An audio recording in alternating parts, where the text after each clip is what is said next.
DVB တွေ့ဆုံမေးမြန်းခန်းအစီအစဉ်ကိုကြိုဆိုပါတယ်ခင်ဗျာဒီတစ်ပတ်ကျွန်တော်တို့တွေ့ဆုံမေးမြန်းဖို့ဖိတ်ခေါ်ထားတဲ့သူကတော့လမ်းမိုင်းမော်နီတာမြေမြုပ်မိုင်းလေးလာစောင့်ကြည့်ရေးအဖွဲ့ရဲ့မြန်မာနိုင်ငံဆိုင်ရာသုတေသီမြန်မာနိုင်ငံမြေမြုပ်မိုင်းကိစ္စကိုနှစ်ဆယ်စုနှစ်ချီပြီးတော့မှစောင့်ကြည့်လေ့လာစီရင်ခံစာရေးသားနေတဲ့ Mr.Yeshua ဖြစ်ပါတယ်သူ့ကိုဒီစီယူရဲဖိတ်ခေါ်ပြီးတော့မှဒီနှစ်ထုတ်ပြန်လိုက်တဲ့မြေမြုပ်မိုင်းအစီရင်ခံစာနဲ့ပတ်သက်လို့တည်လိုက်တဲ့အချက်တွေကိုမေးမြန်းမှာဖြစ်ပါတယ်ခင်ဗျာFirstly, I like you to explain the important points, the highlights of this year Landmine Monitor report. This year's Landmine Monitor report, for your listeners who may not be familiar with it, it's an annual report that's put out by the International Campaign to Ban Landmines, which is a non-governmental movement that's been in place since 1992, and this is the 17th year we've done it. And it's not just a Myanmar-specific report. This is the country report from a global report in which we report on every country.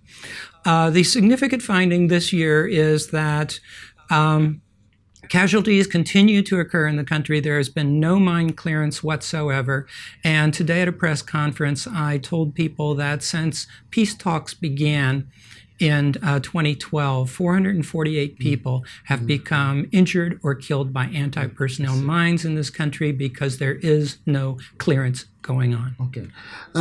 You also mentioned in the report that the Myanmar government has not acceded to the landmine ban treaty yet. Can you please explain about what are the reasons? Anything you know about that? 80% of the world's governments have now joined this convention. It's what the United Nations Secretary General calls a near universal convention. But not United Myanmar, States. But just not United The States. United States is actually moving much closer. They made a major policy statement at our review conference last year, and they've basically destroyed their entire stockpile of anti-personnel mines. They're getting very close to the convention. However, Myanmar is yet to get close to the convention. They did not attend as an observer a single meeting last year, and last month they voted against the annual General Assembly resolution on the mine ban treaty. They have given as a reason that they're pursuing a ceasefire agreement on a national level and therefore cannot be involved in mine clearance. They do not talk about a landmine ban whatsoever. But the president, Thein Sein, also mentioned in his speech, in one of his speeches, that he said they still need to use landmine, to defend themselves. Can you please explain about that? What does president's speech mean? Well, really, if you discuss with military people, there's no military utility for the anti-personnel landmines. How are they going to use them?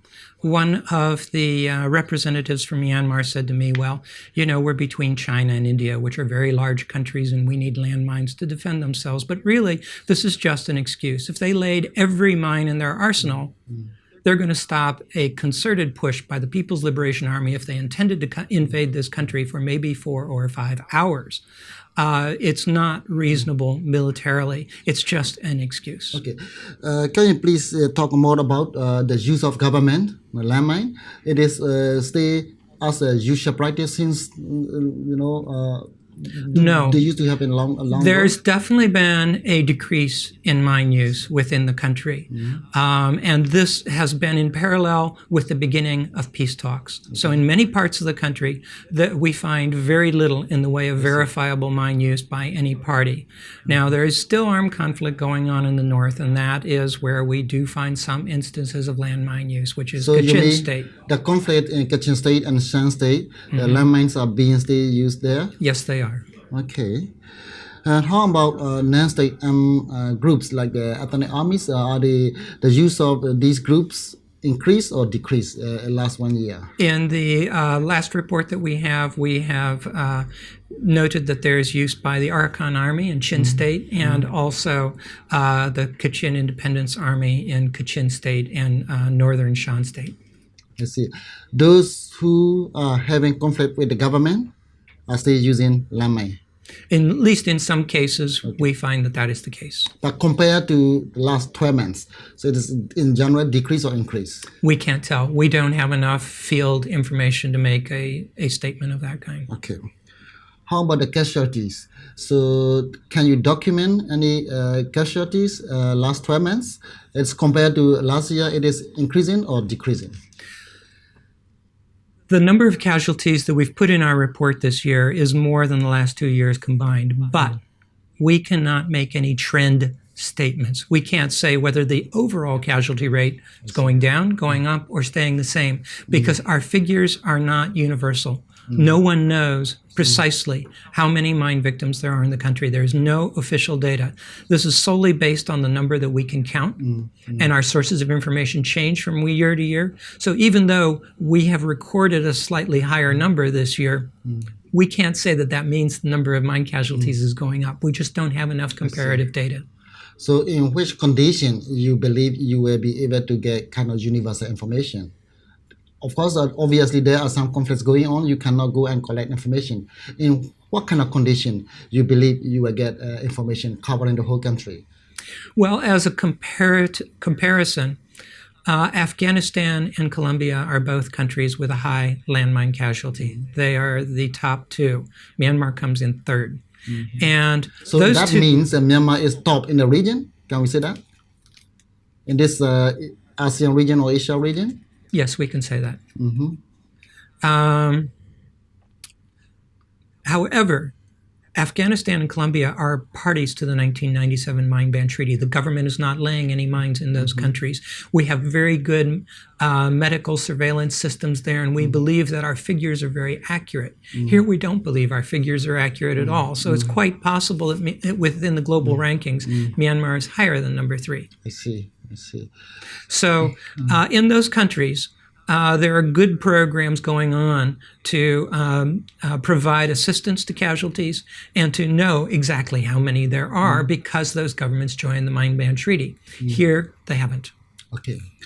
In your report, you mentioned international organizations working on kind of victims assistance. Can you please briefly mention about, victims assistance and rehabilitation? This is the one bright spot that we have in our report. Over the past 3 years, victim assistance or assistance to people who were injured by a landmine has increased every year. They have better access to prosthetic services, better access to rehabilitative care, and this looks set to continue to increase. Most of it is due to an increase of international assistance by very many NGOs, some supporting government centers, some running their own programs. Part of this is due to the fact that Myanmar joined the Convention on the Rights of Disabled People. And this is good news for all disabled, including the landmine disabled. And the National Assembly passed the implementation law for that convention last June. So Myanmar is to be congratulated on that, but they will need a lot of help to implement that law. At least there are some positive developments in this country. Okay, good. Because of political changes in this country last 4 or 5 years back, victims assistance might be increased because of international organizations coming in and supporting them. Can we say that the victims assistance is improving? Oh, definitely. Over the past 3 years, we've seen a marked increase every year. So do you think such a support for the victims will continue to increase in the coming years as well? A big driving factor behind that is the Convention on the Rights of Disabled People. Myanmar has joined it, so it's attracting people who want to help in that area. I'd like to go back to the earlier discussion regarding the government assistance to the Land Ban Treaty. Previously, we had military government, and this government is not ready yet. But in the old days, even in old days, your organization worked with a main opposition party, NLD and CRPP at the time. So they mentioned that they were signed.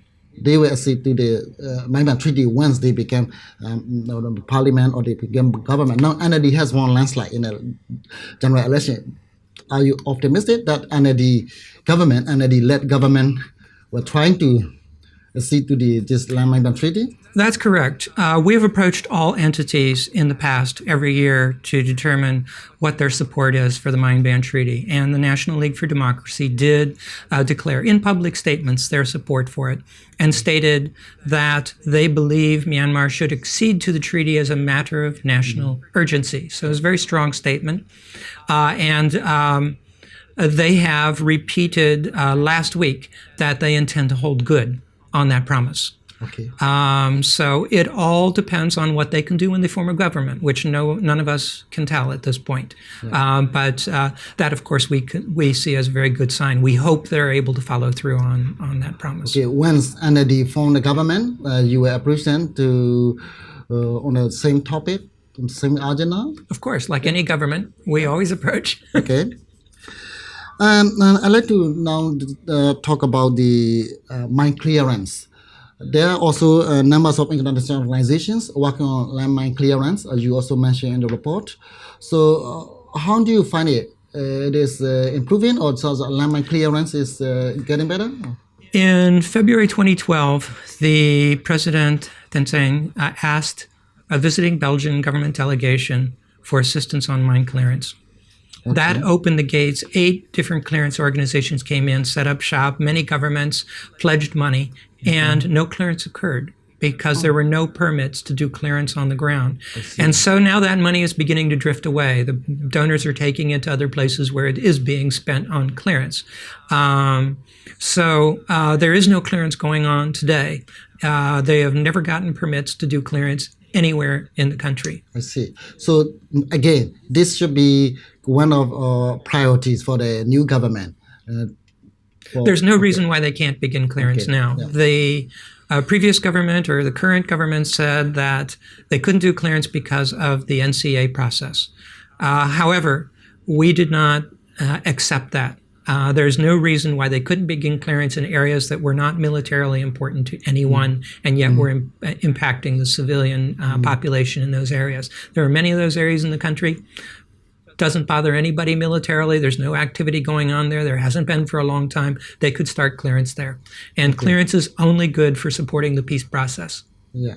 I believe you also, during your research, you also talk to these organizations to get information about why they cannot do clearance. What is their common answer to that kind of question? The government has held it up because of NCA process. This is always the answer that they've gotten from the government. Thank you very much.